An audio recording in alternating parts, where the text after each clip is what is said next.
Peaceful ministry इस channel पर आपका स्वागत करता है। यदि आप इस चैनल पर नए हैं तो कृपया इस चैनल को लाइक, शेयर और सब्सक्राइब करें। धन्यवाद। अब हमारे बीच कुछ वचन को हमारी रेवरेंड पास्टर नहेमायाह नगराय बताएंगे। तो तुम्हें श्राप दे, वो आशीष दो, जो तुम्हारा अपमान करे, उनके लिए प्रार्थना करो। आमीन। आइए, कोई भी जन जिसको पवित्र आत्मा अगुवाई करता है वो प्रार्थना करे। प्रेयर कीजिए। तो भी धन्यवाद करते हैं कि महिमा प्रशंसा करते हैं। इस दिनों से लेकर मेरे खुदावन त्यागी के बादशाह आपने हमें सुरक्षित संभाला। मेरे खुदावन मेरे राज और पवित्र मंदिर में लेकर आपके धन्यवाद। इसको भी प्रशंसा करते हैं। मेरे राज धन्यवाद देते हैं। वो सुंदर बच्चों के द्वारा मेरे खुदावन मेरे यीशु आप बोलो बातचीत कर रहे हैं। मेरे खुदावन के आगे पवित्र आत्मा में धन्यवाद देते हैं। स्तुति करती है, तेरी महिमा करती हूँ डैडी। मेरे राज के नाम में मेरे खुदावन तेरे अनमोल बातों को प्रकट कर दे खुदावन डैडी। मेरे राज तेरे कूड़े के बातों को प्रकट कर दे राज। और इस वचन के द्वारा प्रभु हम सीखे मेरे खुदावन। वो कैसे हृदय में रखे मेरे खुदावन, ऐसे आशीष ऐसे बदलाव अनुग्रह से भर दे मेरे खुदावन। या बेटे अनेक को तो आशीष कर दे राजा। धन्यवाद देते राजा मेरे खुदावन यीशु। पिता तेरे दास के द्वारा बोला बातचीत कर दे राजा। उल्टे से बातों को प्रकट कर दे राजा। जब वो मेरे राजा धन्यवाद करते स्तुति करते राजा। चलो से विनती यीशु के पवित्र मीठे नाम से आमीन। हालेलुया। पढ़िए ये वचन। जो तुम्हें श्राप दे, उनको आशीष दो, जो तुम्हारा अपमान करे, उनके लिए प्रार्थना करो। हालेलुया। मेरे प्रियो, लूका लिखता है। लूका जानते हो कौन था वो? एक डॉक्टर का काम करने वाला, आयुर्वेदिक दवाइयों का वो बिजनेस करने वाला एक व्यक्ति था जिसका नाम था लूका। उसके पास में कोई भी ऐसा सरकारी कोई भी काम धंधा उसके पास नहीं था। वो कोई पास्टर भी नहीं था, वो कोई सेवक भी नहीं था। वो लूका एक ऐसा व्यक्ति था कि जो परमेश्वर विश्वास करने वाला और उसके राज्य का प्रचार करने वाला व्यक्ति था। अब वो वचन में क्या लिखा है? तुम किसी को श्राप न दो, परंतु अपने सताने वालों के लिए क्या करो? प्रार्थना करो। मेरे प्रियो परमेश्वर के लोगों, लूका अपने डॉक्टरी के आड़ में, अपने इस डॉक्टर के काम में अंदर से वो परमेश्वर के वचन का प्रचार करता था। वो इधर अपना डॉक्टर का काम करता था और इधर परमेश्वर के वचन को प्रचार करता था। वो पीड़ित लोगों का इलाज करता था। इलाज करने के पहले उनको परमेश्वर का वचन बताता था। वचन बताकर उसको विश्वास में लाता था। उसके बाद में उसकी वो मदद करता था, उसका इलाज करता था। लूका एक ऐसा डॉक्टर था, हर बीमारी का इलाज वो जानता था, हर बीमारी की दवा को वो जानता था। हर एक जंगल की जड़ी बूटियां और आयुर्वेदिक दवाई को बनाकर उन लोगों को देता था जो पीड़ित थे। उन लोगों के बीच में वो पहुंचाता था जो परमेश्वर की महिमा करते थे।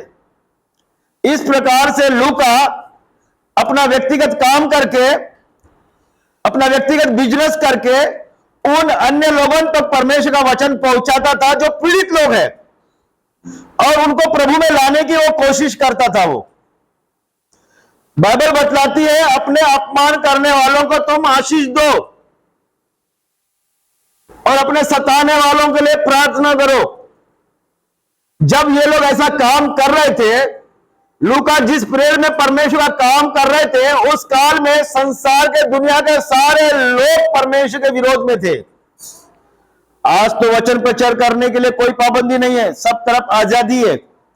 लेकिन जब ये लोग उस काल में जब ये लोग सेवा करते थे, वचन प्रचार करने की इनको पाबंदी थी। खुलेआम रास्ते में, रोड में ये लोग प्रचार नहीं कर पाते थे, क्योंकि उस काल के लोग उनको परमेश्वर के प्रचार को करने के लिए मनाही था इन लोगों को। तो ये लोग कैसा परमेश्वर का वचन उनको तक पहुंचाते थे? अपने काम और अपने रोजी रोटी के द्वारा ये लोग मनुष्य के घर तक पहुंचते थे और वहां पर परमेश्वर के वचन को वो लोग प्रचार करते थे मेरे प्रियो। हालेलुया। और प्रचार करके, पीड़ित लोगों का इलाज करके उनको प्रभु में लाने की वो लोग क्या करते थे? प्रयत्न करते थे। और ऐसी सेवा लूका करता था मेरे प्रियो। और बहुत से लोगों को लूका ने बचाया, बहुत से लोगों का इलाज किया उसने, बहुत से लोगों को जो मरने पर थे उनको दवा के द्वारा, दुआ के द्वारा उसने जीवित किया। अब वो अपने पत्री में लिखता है कि अपने सताने वालों के लिए प्रार्थना करो और किसी को श्राप मत दो।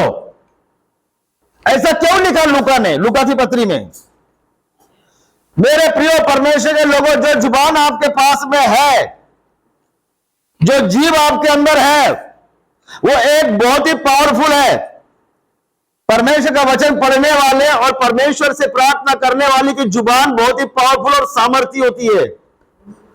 अगर आप इस बात को जान जाएंगे कि आपकी जुबान पावरफुल और सामर्थी है, तो मेरे प्रिय परमेश्वर के लोगों, आप अपने जुबान से कुछ भी उलट पुलट का बात नहीं बकोगे मेरे प्रियो। हालेलुया। गए हफ्ते की बात है, 2-4 दिन पहले की बात है, मेरा कमर चले गया। अब कमर कैसा चले गया बोलने से, मैं एक साल में पुणे गया था प्रचार करने के लिए। मैं पास्टर अम्मा को लेकर, हमारा बेटा भी था साथ में, मैं पुणे चला गया प्रचार करने के लिए, जबकि मैं उन लोगों को जानता नहीं था जहां मुझे जाना था। लेकिन प्रभु ने बोला कि तुमको जाना है बेटा, और तुमको जाना ही है। तो हम लोग विश्वास से निकल गए पुणे। और जो जो बातें मेरे को परमेश्वर ने वहां करने के लिए बोला, उनमें से एक भी बात मैंने वहां पर नहीं किया। मैं लोभ लालच में वहां पड़ गया, परमेश्वर के वचन को अलग रख दिया और मैं अलग हो गया मेरे प्रियो। खाने पीने में मैंने पूरा हफ्ता भर वहां गुजार दिए। और जब वहां से जब मैं आया और जब मैं ट्रैवल से उतरा, घर तक पहुंचा, तो मेरा कमर काम करना बंद हो गया मेरे प्रियो। ना मैं बैठ सकता था और ना ही मैं उठ सकता था।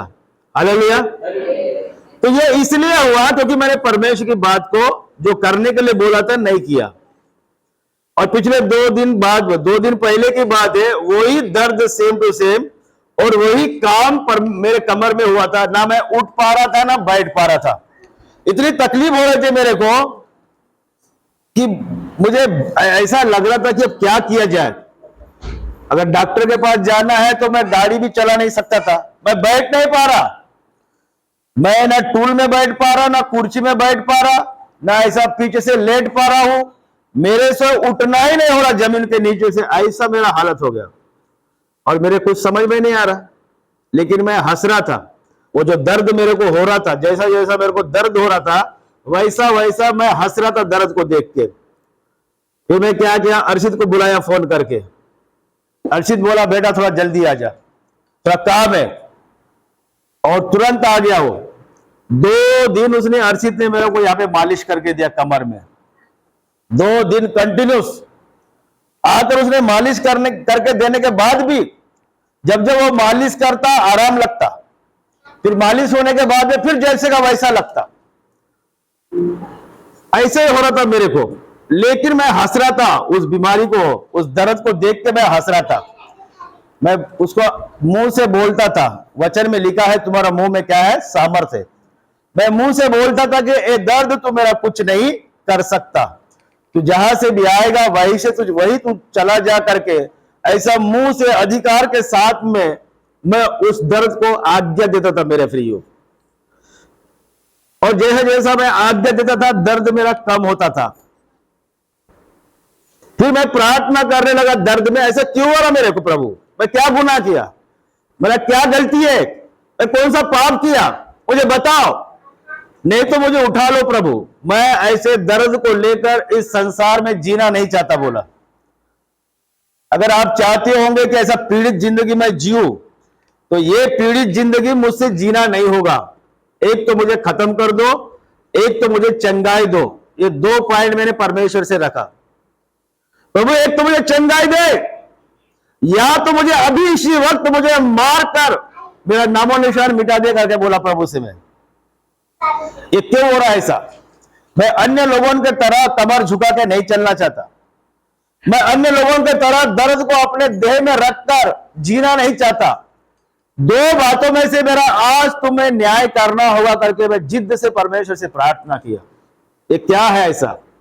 वचन कहता है तेरे कोड़े खाने से चंगाई मिली है, और ये सत्य है। फिर हमें बीमारी क्यों, ये तकलीफ क्यों हमें? परमेश्वर ने कुछ तस्वीर दिखाया, उन तस्वीरों को मैं देखा मेरे प्रियो, और उन तस्वीरों को देखा, प्रभु से बोला है क्षमा करो, इस तस्वीर को क्षमा कर दे प्रभु, इन तस्वीरों को क्षमा कर दे। प्रभु ने बोला क्या तू क्षमा कर रहा है इनको? मैं बोला हाँ प्रभु, मैं इनको क्षमा कर रहा हूं। तो ठीक है, अगर तू इन्हें क्षमा कर रहा है तो मैं तुझे अभी चंगाई दे रहा हूं करके बोला। फिर उस दिन से मेरे प्रियो मेरे को क्या मिल गया? चंगाई मिल गया। मेरा कमर का दर्द किधर गया, कहां गया, अभी तक मेरे को पता नहीं है मेरे प्रियो। हालेलुया। तो मेरे कहने का मतलब क्या है? तुम्हारे जुबान में क्या है? सामर्थ्य। तुम्हें डांटना है, तकलीफ हो रही करके यहां वहां भटकना नहीं है, यहां वहां घूमना नहीं है। तुम्हारे पास में जो अधिकार अथॉरिटी जो परमेश्वर ने दिया, बस उसको आपको एक्सेप्ट करके बोलना है, तुरंत पवित्र आत्मा काम करती है मेरे प्रियो। हालेलुया। अपने सताने वालों के लिए क्या करो? प्रार्थना करो।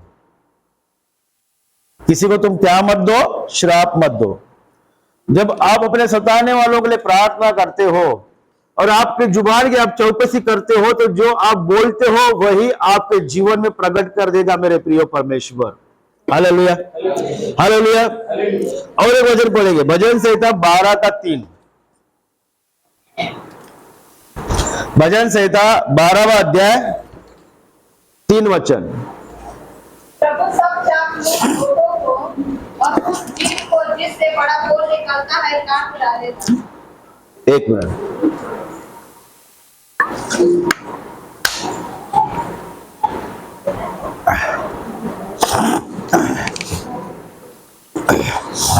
हालेलुया, पढ़िए। प्रभु सब चापलूस होठों को और उस जीव को जिससे बड़ा बोल निकलता है काट डालेगा। हालेलुया। हर एक चापलूसी करने वाले को और अपने क्या बोलते हैं बड़ा बोल बोलने वाले के जीभ को क्या करेगा परमेश्वर? काट डालेगा। मेरे प्रिय परमेश्वर के लोगों, ये चापलूसी करना और डिंग मारना ये हमारा जीवन नहीं है। आपको चापलूसी करने के लिए और डिंग मारने के लिए परमेश्वर आपको जीवित नहीं रख रहा है। उसके राज्य की महिमा करे, उसके राज्य का प्रचार करे, पीड़ित लोगों तक पहुंचे और उन्हें बचाने की कोशिश करे। यह तुम्हारा धर्म है मेरे प्रियो, और यही तुम्हारा कर्तव्य है। सभोपदेशक ऐसा ही बोलता है कि मनुष्य का संपूर्ण कर्तव्य यही है कि उसके वचन का क्या करे? पालन करे। तुम्हारा जीभ से तुम डिंग न मारे, चापलूसी की बातें मत बोले, जो है वही बोले मेरे प्रियो। हालेलुया। कल नागपुर से आया मेरे प्रियो, मैं खुशी को लाने के लिए गया था। मैं जब पता चला खुशी वहां पर तबियत खराब हो गई करके बोलने से, वहां का मैडम फोन करने से, तुरंत रंजना सिस्टर, मैं, अर्षित, तुरंत हम लोग नागपुर चले गए खुशी को देखने के लिए। और हम सोचे खुशी का कुछ दिन और वहां पे हम बढ़ाएंगे, अच्छा ट्रीटमेंट करेंगे करके गए। तो डॉक्टर ने बोला खुशी अच्छी, आप इसको लेके जाओ, जो दवाई मैं आपको देता हूं उसका तुम लोग वहां पे उसको खिलाओ, और पूरी रीति से ठीक हो जाएगी, क्योंकि वो बीमार नहीं है करके बोला। हालेलुया। जब उसको हम लोग लाए वहां से, नागपुर से, रात हो गई मेरे प्रियो। फिर उधर से शोभा ताई का फोन आया, फिर शंकर भाव को लकवा मार दिया, उसका पैर और मुंह काम नहीं कर रहा करके बोला वो लोग। अब पास्टर अम्मा रोने लगी और रोते रोते मुझे बोलने लगे, बोला क्या हुआ?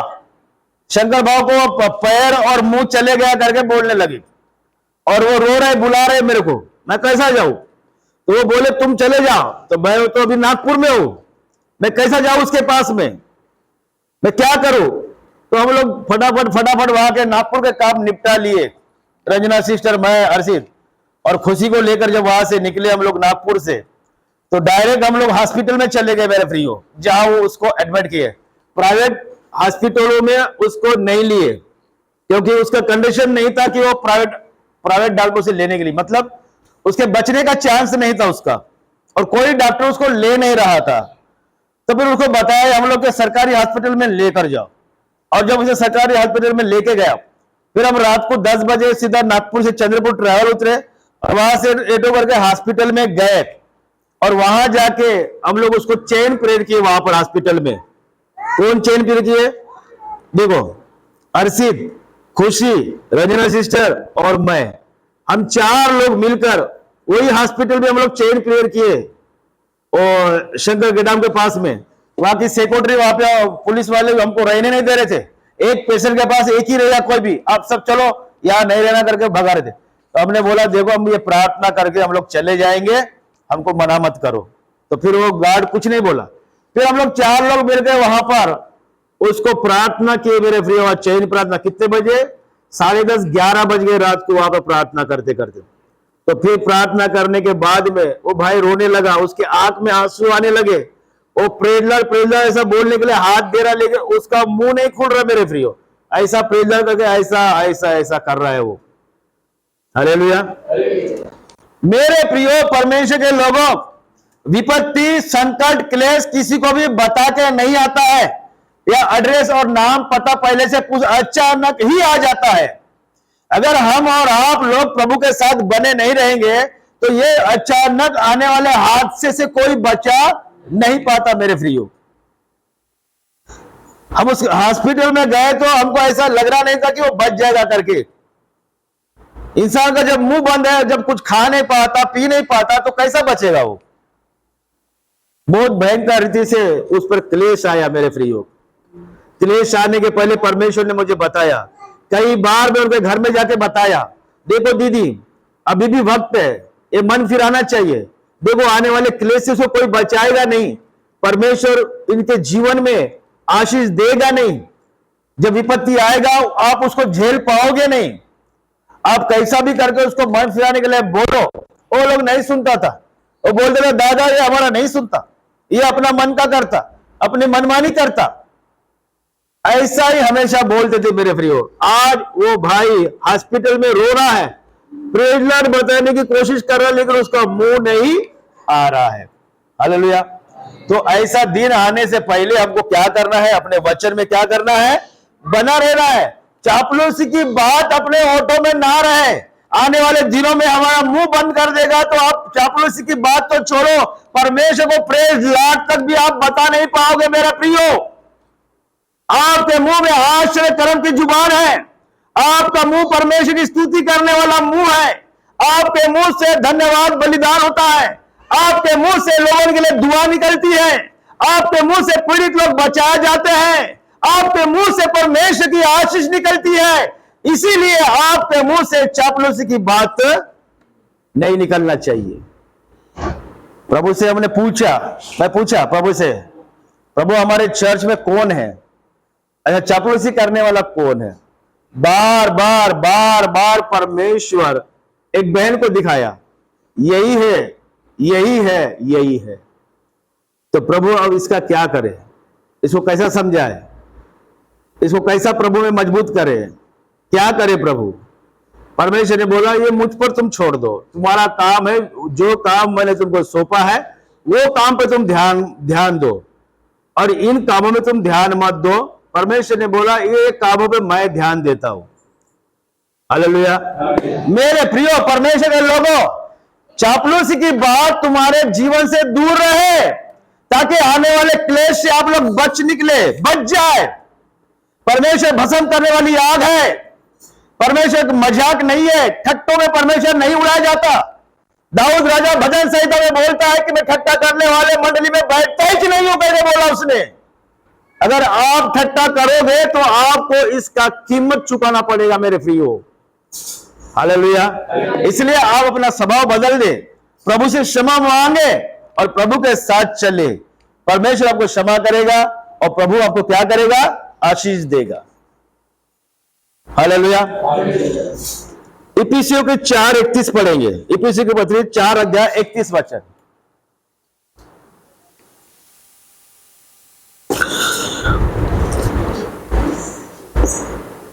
परंतु तुमने सचमुच इसी सुनी और जैसा यीशु में सत्य है उसी में सिखाए भी गए।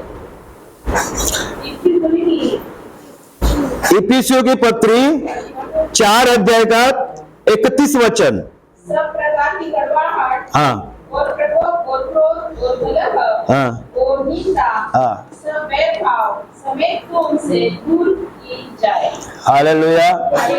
तुम्हारे जीवन से क्या क्या हटाना है, ये सारे बातें तुम्हारे जीवन से क्या करना है, दूर किया जाए। ये जितना भी बात है तुम्हारे अंदर, इसमें से एक भी ना रहे। मेरे प्रियो परमेश्वर के लोगों, झूठ बोलना, बुरा करना, बुराई के बदले बुराई करना, अगर किसी ने बुराई नहीं किया तो उसके बुराई के बारे में सोचना, ये सब बातें दूर कर दो। फिर से पढ़ेगा वचन। सब प्रकार की कड़वाहट, सब प्रकार का जो कड़वाहट, जो सांप के अंदर जो कड़वाहट भरी रहती है मुंह के पास में, वो कड़वाहट तुम्हारा मुंह में भर के मत रखो। और प्रकोप, और किसी प्रकार का प्रकोप मत रखो, और क्रोध, कोई क्रोध मत रखो, कलह, कोई कलह मत रखो, निंदा, निंदा मत रखो। सब वैरभाव समेत तुमसे दूर। सब प्रकार के बैर भाव समेत तुम्हारे शरीर से, तुम्हारे मुंह से, तुम्हारे कंठ से उसको अलग कर दो करके बोल रहा है वचन। पौलुस प्रेरित फिलिपियों के, इफिसियों की कलीसियों में यह वचन लिखता है कि यह स्वभाव अगर तुम्हारे अंदर है तो उसको तुम्हारे जीवन से क्या कर दो, हटा दो, दूर कर दो। क्यों? इन्हीं के कारण परमेश्वर का क्रोध हमारे ऊपर भड़क उठता है। मेरे प्रियो, आज भाई भाई का दुश्मन है, मां बेटे का दुश्मन है, दोस्त दोस्त का दुश्मन है, सास बहू का दुश्मन है। ये कहां पर है? संसार में हम लोग देखते हैं ये बात, लेकिन आज के युग में मसीह परिवार में भी ये बातें हमको देखने के लिए क्या है, मिल रही है। आज चर्च में प्रेम नहीं, कलिसिया में प्रेम नहीं, भाई भाई में प्रेम नहीं, विश्वासी में प्रेम नहीं है। मेरे प्रियो, पास्टर में प्रेम नहीं। मेरे प्रियो, ये क्या है? ये परमेश्वर के अंतिम समय की घड़ियां है, उसके आने के चिन्ह है। यहोशू ने इसलिए बोला, कोई कुछ भी करे सो करे, लेकिन मैं और मेरा परिवार, मेरा घराना केवल परमेश्वर की आज्ञा को ही मानते रहेंगे करके बोला वो आखिरी सांस तक। मेरे प्रियो, परमेश्वर के लोगों, मसीह का जीवन पवित्र है। एक दूसरे से प्रेम करे, एक दूसरे के अधीन रहे, एक दूसरे के लिए प्रार्थना करे। यही तो मसीह का प्रेम है, यही तो परमेश्वर ने अपने चेलों को सिखाया। ये एक दूसरे कड़वाहट नहीं, एक दूसरे की निंदा नहीं, एक दूसरे के उलट फुलट की प्रार्थना ना करे।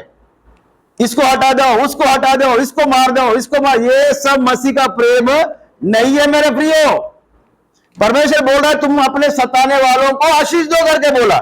और आज हम लोग अपने सताने वालों क्या करें? इसे मार डालो, उसे हटा दो, इसको सजा दो, उसको दंड दो, उसकी आंख फोड़ो, उसका पैर तोड़ दो। ये प्रार्थना करने का क्या मेरे प्रियो? ऐसा करेंगे तो परमेश्वर के लोग नहीं बनोगे, तुम शैतान के लोग बन जाओगे। नरक से देखो, दूसरी बात, पवित्र आत्मा जिन्होंने पाया है और पवित्र आत्मा जिसमें वास करता है, उस पर नजर शैतान रखता है नरक में से, और वहां से वो आज्ञा देता है दुष्ट आत्माओं को जो इस पृथ्वी पर है, और वे दुष्ट आत्मा उनके प्रार्थना को सुनता है, और वे दुष्ट आत्मा उनके प्रार्थना के अनुसार उनको जवाब देता है। क्योंकि नकारात्मक प्रार्थना के परमेश्वर विरोध में है। जो नकारात्मक प्रार्थना करता है, परमेश्वर उसके साथ नहीं होता। और जो परमेश्वर सकारात्मक जो प्रार्थना करते हैं, आशीष की प्रार्थना करते हैं, क्षमा की प्रार्थना करते हैं, अपने शत्रुओं से प्रेम की प्रार्थना करते हैं, परमेश्वर उन्हीं के समीप रहता है। मेरे प्रियो, लेकिन अपने शत्रुओं को हटाने के लिए प्रार्थना करते हैं, अपने बैरियों को मारने के लिए प्रार्थना करते हैं, अपने दोस्तों को जलन के लिए प्रार्थना करते हैं। उन लोगों के अंदर एक ऐसा क्रूर दूत भेजा जाएगा, एक क्रूर दूत भेजा जाएगा जो वो प्रार्थना सुनते जाएगा, उसके प्रार्थना के अनुसार वो करते जाएगा, और प्रार्थना करने वाले को ऐसा लगेगा कि परमेश्वर ने मेरी प्रार्थना सुनी और मेरी प्रार्थना का परमेश्वर जवाब दे रहा है करके लगेगा। काम शैतान करेगा, काम दुष्ट आत्मा करेगा और तुम दोस्त परमेश्वर को लगाओगे कि मैं परमेश्वर मेरी प्रार्थना सुनी और परमेश्वर ने ऐसा किया करके। ऐसा नहीं है। परमेश्वर कब अन्यायी नहीं है। उसने चाहो तो शैतान को गिराने के जगह उसका गला घोट के मार देता था वो, लेकिन प्रभु ने क्या बोला, मैं किसी के साथ अन्याय नहीं करूंगा, जो बोएगा वो काटेगा करके बोला परमेश्वर ने। शैतान को मारने के लिए परमेश्वर को समय लगता क्या? एक चुटकी घर में उसका गला घोट के मार सकता है वो, लेकिन वो क्या बोला है कि मैं उसके साथ अन्याय नहीं करूंगा। उसको क्या बोलते हैं संसार के लोग, क्या बोलते हैं? शैतान को क्या नाम दिया? रेवरेंड। रेवरेंड शैतान। जैसे कोई रेवरेंड पास्टर होता है, ये रेवरेंड पास्टर अम्मा होता है या रेवरेंड दास होता है, उसी प्रकार से शैतान भी क्या है? रेवरेंड है। मेरे प्रियो देखो, अगर परमेश्वर 20 है तो शैतान 19 है। परमेश्वर से केवल थोड़ा कम है शैतान। शैतान के पास भी पावर है।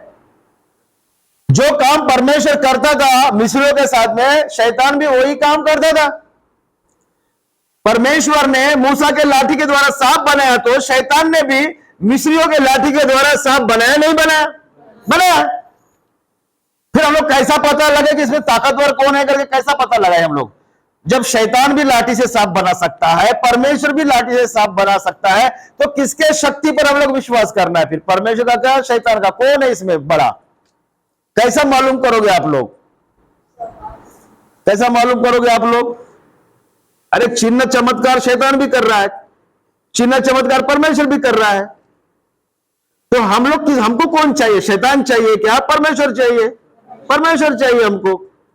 तो परमेश्वर के सारे बातें सकारात्मक की तरफ जाते हैं और शैतान के सारे बातें नकारात्मक की तरफ जाते हैं।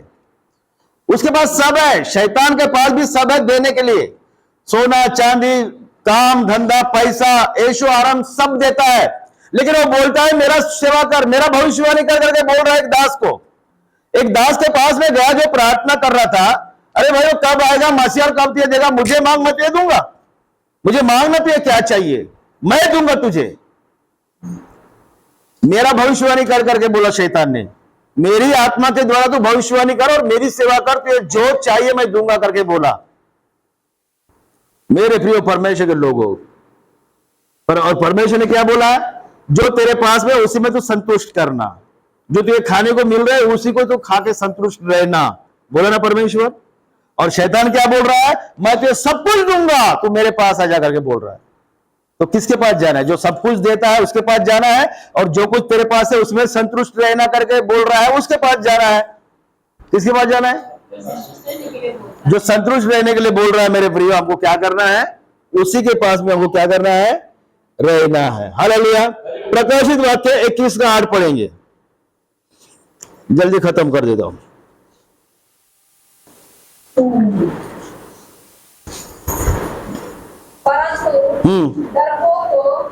परंतु डरपोक लोग और अविश्वासी लोग और घिनौने काम करने वाले लोग और हत्या करने वाले लोग और जो व्यभिचार करने वाले लोग और जो जादू टोना में घूमने वाले लोग और जो मूर्ति पूजा करने वाले लोग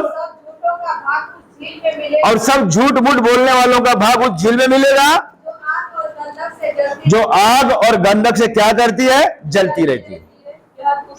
और ये उनके लिए क्या हो जाएगी? दूसरी मृत्यु है। ये झूठ बोलने वाले लोग, जादू टोना पर विश्वास करने वाले लोग, अपने देह को व्यभिचार करने वाले लोग, पाप करने वाले लोग, श्रापित जीवन जीने वाले लोग, परमेश्वर की आज्ञा को तोड़ने वाले लोग, अपने मर्जी से चलने वाले लोग, ये सारे लोग उस आग के झील में डाल दिए जाएंगे जो आग और गंधक से जलती रहती है करके बोल रहा है वचन प्रकाशित वाक्य में। मेरे प्रियो परमेश्वर के लोगों, आप में अब भी वक्त है अपना इस समय में हम लोग क्या करना है? अपने मन को बदलना है, परमेश्वर से क्षमा मांगे, परमेश्वर के साथ चलना है। परमेश्वर दिए वाले फल मीठा होता है मेरे प्रियो, हम छीन के खाए वाला फल में मिठास नहीं होती। एक बात खान खो के सुनो, परमेश्वर नहीं चाहता कि आप गरीब परिस्थिति में रहो, कंगाल में रहो, शापित घर में रहो।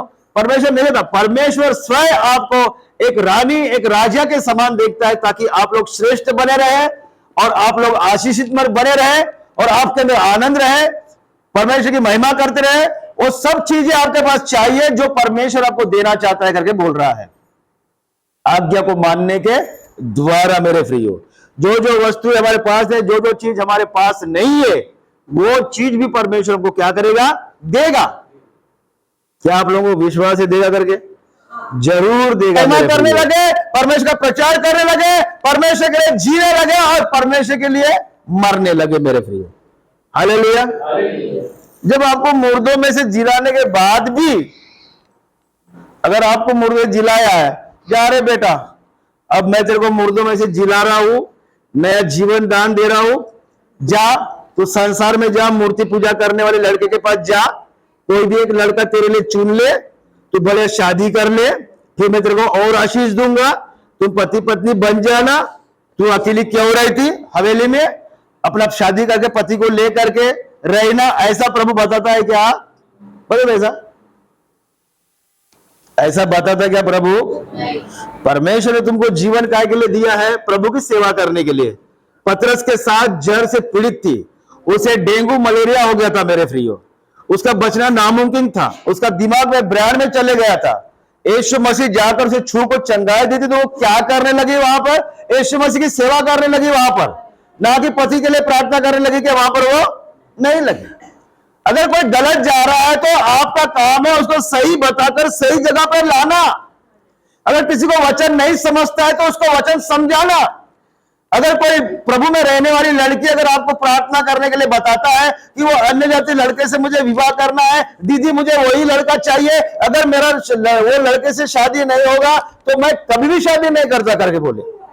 गए हफ्ते में मनीषा आई थी, दो हफ्ते पहले मनीषा आई थी। अंकल प्रेजर है, बोला प्रेजर क्या हो गया बेटा, बहुत खुश दिख रहा है, क्या हो गया? अंकल कुछ नहीं बोले, मैं बहुत प्रार्थना कर रहे बोले प्रशांत के लिए। कौन सा प्रशांत बेटा, आपका भाई है क्या? प्रभु भी नहीं आ रहा क्या वो? नहीं नहीं अंकल बोले मेरा भाई नहीं है, बोले मेरा भाई तो भाई एक ही भाई है बोले रज्जाक। वो प्रशांत नहीं क्या? बोले अंकल मैं जिसको अपने जान से भी ज्यादा प्रेम करती, बोले है जान से ज्यादा प्रेम करती, फिर तू तो अभी अभी मुर्दों में से जिंदा हो गया, फिर प्रभु तेरे को जान से ज्यादा प्रेम नहीं करते क्या? नहीं बोले मैं प्रभु को मरने तक नहीं छोड़ती, बोले प्रभु ही मेरा सब कुछ है बोले। तो बेटा प्रभु ने आपको बताया क्या वो अन्य जाति लड़के से आप लोग प्रेम करके शादी करो करके? तो वो मेरे को दुष्टा में क्या बताने लगा मालूम है? अंकल बोले सत्तू का शादी हो गया ना, बोले कि मेरा भाई कैसा किया? बोले सत्तू के साथ शादी। अरे तेरा भाई सत्तू के साथ शादी किया तो तू अन्य जाति के लड़के शादी करेगा क्या? लेकिन तेरा प्रॉब्लम क्या है? तू देखा क्या? बोला तेरे ब्लड में जो कीटाणु है, तेरे ब्लड में जो जंतु है, ये तू देखा क्या? तू कौन से बीमारी से पीड़ित है ये तू देखा क्या? तेरे अंदर कौन से प्रॉब्लम चल रहा है तू ये देखा क्या? तू तो मरेगा लेकिन अगले को तू क्या करेगा? मार देगा तू। वो लड़का इतना परेशान है अभी, वो पूरा सूख गया लड़का, दवाखाना करते हुए घूम रहा है, वो हॉस्पिटल घूम रहा है। वो जो लड़का उसके साथ में संबंध बना रहा था, वो लड़का अभी क्या कर रहा है? हॉस्पिटल घूम रहा है वो, और पूरा सूख गया वो लड़का। और ये बोलता है कि अगर मेरा शादी उससे नहीं हुआ तो अंकल मैं शादी नहीं करता किसी से, बोला ऐसा बोल रहा है मेरे से। अगर प्रशांत के साथ मेरा शादी नहीं हुआ तो मैं कोई भी लड़के से शादी नहीं करता। अरे कौन लड़का तेरे शादी करने वाला है भाई? उसे लेकर आओ मेरे पास में, मैं बात करेंगे उससे। आपको HIV की बीमारी है, आपको कौन लड़का शादी करने वाला है? आपका जीवन परमेश्वर ने शादी करने के लिए बचाया है। आपको परमेश्वर दाल रोटी शादी करने के लिए खिला रहा है। आपके लिए परमेश्वर पैसा आनंद शांति है आपको शादी करने के लिए दे रहा है। परमेश्वर क्यों आपको जीवित रखा है? क्या तो परमेश्वर से कभी पूछा है आपने परमेश्वर की इच्छा क्या है?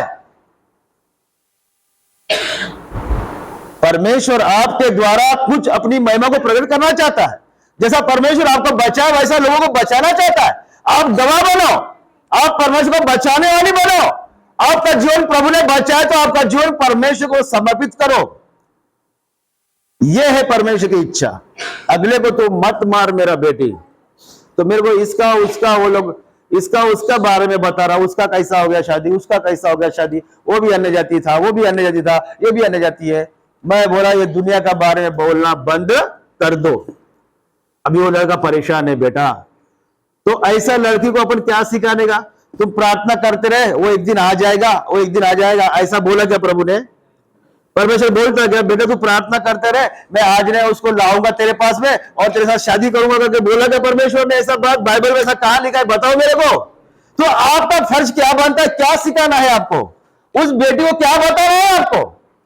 मैं आपके लिए प्रार्थना करता हूं, वो आज ने कल आ जाएगा करके अपन ऐसा बताने का क्या? तो क्या बताओगे आप उस बेटी को? वो बेटी गलत सामने चल रही है, तो आप क्या बताना चाहिए उसको? अरे बताना क्या है आपको वो बेटी को? प्रभु को महिमा को, वो लड़का से जो प्रेम है आपको क्या बताना है?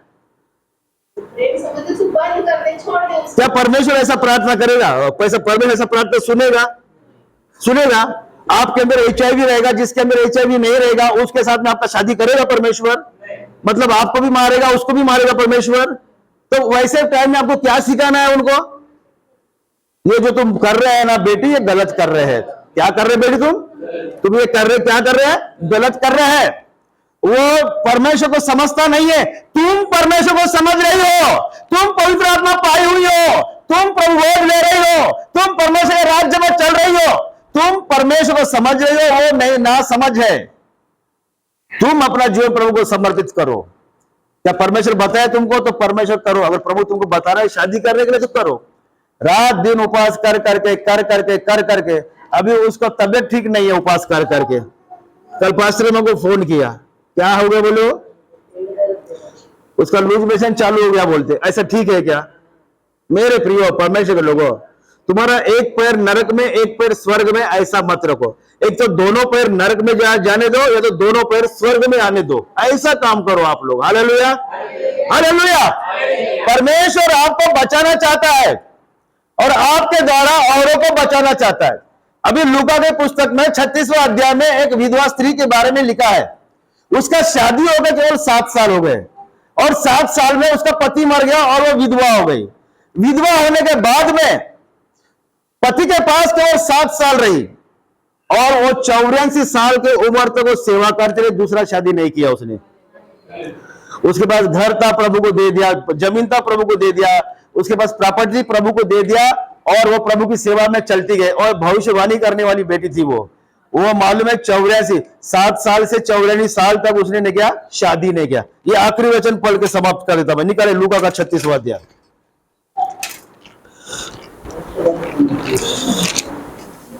36 अध्याय निकाले। नहीं 36 नहीं, 36 तो है ही नहीं। देखो कितना है वो।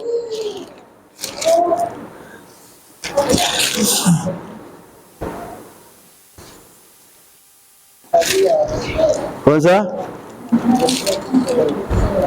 देखो जल्दी से, वो विधवा औरत के बारे में देखो।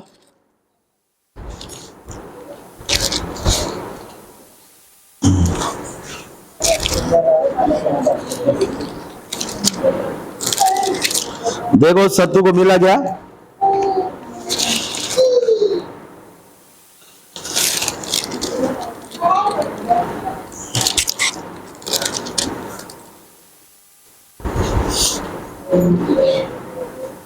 हाँ मिल गया, मिल गया। ये है दूसरावां अध्याय 36 वचन से पढ़े। दूसरावां अध्याय 36 वचन से।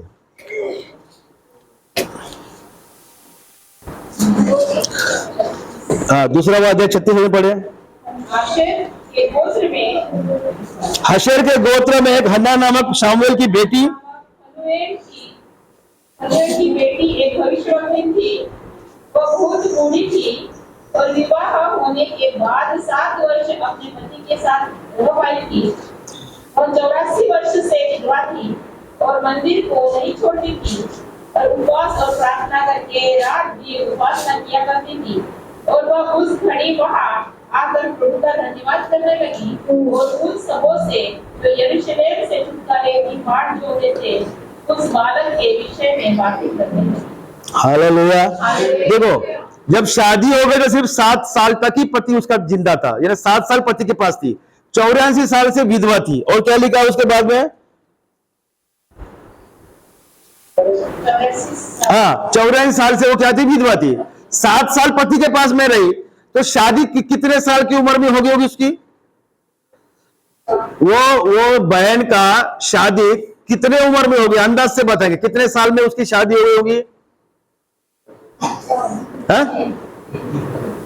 अरे कुछ तो बोलो ना, कितना साल में शादी हो गया होगा बहन का? 15 साल पकड़ लो, ठीक है। 15 साल के उम्र में उसकी शादी हो गई होगी। 15 साल के बाद में 7 साल ही वो पति के पास थी। 15 और 7 कितने हो गए? 15 और 7 22 साल हो गई। और 84 साल तक विधवा थी करके लिखा है। 84 और 22 कितना हो गए?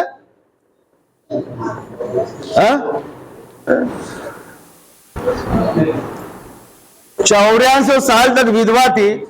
मान लो अपने अंदाज से 15 साल में शादी की, 7 साल विधवा रही, 15 और 7 22, और 22 और 84 कितना हो रहा है? 106 साल तक वो परमेश्वर की क्या करती रही? सेवा करती रही। फिर वो तो जवान थी मेरे प्रियो, विधवा थी लेकिन जवान थी। सिर्फ 7 साल उसने पति के साथ काटी उसने, और 7 साल के बाद उसका पति मर गया। क्या प्रभु से रो के प्रार्थना किया, मेरे को दूसरा पति दो, मेरे दूसरा शादी होने दो, मैं अकेली रह रही हूं, मेरा दम घुट रहा है, ऐसा बोला क्या वो बहन ने? उसके अंदर भविष्यवाणी का वरदान था, प्रभु के प्रति प्रेम था, लोगों को प्रचार करती थी, भविष्यवाणी करती थी, पीड़ित लोगों को प्रार्थना करती थी। पूरा अपनी जवानी बर्बाद कर कर उसने 84 साल तक विधवा रहकर अपनी मरने की अवस्था तक उसने प्रभु को समर्पित होकर सेवा किया है। यह है परमेश्वर की बुलाहट मेरे प्रियो। अरे तुम्हारा खुद का तबीयत ठीक नहीं है, रो रो के दूसरों को पति के लिए प्रार्थना करेंगे तो यह शैतान है जो तुम्हारे ब्रांड को वो क्या कर दे रहा है, वो अलग मलग कर दे रहा है। वो समझ नहीं पा रहे तुम लोग, शैतान का बात को समझ नहीं पा रहे हैं, इसलिए ये प्रॉब्लम आ रहे हैं मेरे प्रियो। परमेश्वर को छोड़कर बोलना यह अच्छा बात नहीं है। परमेश्वर ऐसा नहीं बोला है कि बेटी तेरा शादी उससे नहीं हो गया तो तू किसी से भी शादी नहीं करना करके। परमेश्वर ऐसा बोलता नहीं है मेरे प्रिय, बोलता क्या? नहीं बोलता। अरे तू मरेगा, वो उसको मारेगा, वो किसी के साथ में जाएगा वो मरेगी, वो किसके साथ में जाएगा वो मरेगा, फिर वो किसके साथ में जाएगा वो मरेगा। ऐसा मृत्यु का प्रचार होते रहेगा, मृत्यु का फल बढ़ते रहेगा। एक को मरते मरते मरते ऐसा लाइन लगते जाएगा। इसका जिम्मेदार कौन रहेगा? जड़ जिम्मेदार रहेगा इसका। इसीलिए मेरे प्रियो, वचन अगर किसी को नहीं समझता तो आप पढ़े लिखे लोग उसको वचन को क्या करना है? समझाना है। बेटी तू जो ये कर रही है गलत कर रही है, तू ये जो बीज बो रहे गलत कर रही है, तू बीमार है, सबसे पहले तुझे ठीक होना है, सबसे पहले तुझे निगेटिव होना है। अभी तो तू पॉजिटिव है, तू उसके साथ व्यभिचार मत कर, अपना जीवन नष्ट मत कर। तेरा जीवन प्रभु ने बचाया, प्रभु को समर्पित कर, प्रभु से पूछ, प्रभु की इच्छा जान, प्रभु तेरे को बता रहा तो सुन। ऐसा करके हम उसको बचाना है मेरे प्रियो, ना कि और उसका साथ देकर उसके लिए प्रार्थना कर कर उसको गड्ढे में हमको गिराने से परमेश्वर कभी भी हमको क्या नहीं देगा? ब्लेसिंग नहीं करेगा। परमेश्वर ने आपको बचाने के लिए, आपको इसलिए बचा है कि आप औरों को भी क्या कर सके? बचा सके मेरे प्रियो।